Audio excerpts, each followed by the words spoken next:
अस्सलाम वालेकुम एवरीवन। तो फ्रेंड्स, आज की जी बहुत ही ज़बरदस्त से टोटके मैं आपको बताऊंगी जो बहुत ही ज़्यादा मुफीद हैं और हर घर में चीज़ें मौजूद ही होती हैं। तो उन चीज़ों के ज़रिए जो है ना आप जो है ना वो टोटके कर सकते हो। ठीक है जी।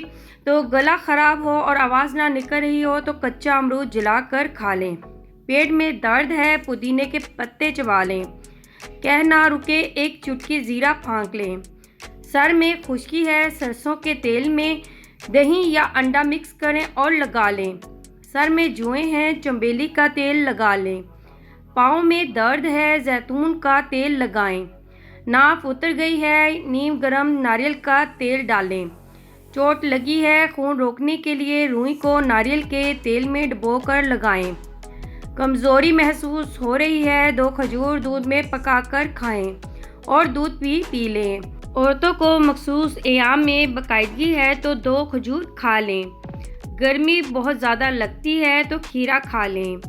सर्दी बहुत लगती है देसी अंडे खाएं और चूज़े की यखनी बनाकर पी लें। पेशाब करने में जलन होती है कच्ची लस्सी नमक डालकर पी लें या खरबूजा तरबूजा खाएं। खाने के बाद भारीपन महसूस होता है लेमन के कतरे पी लें। मोटापा कम करना हो तो निहार मून नीम गर्म पानी पिएं।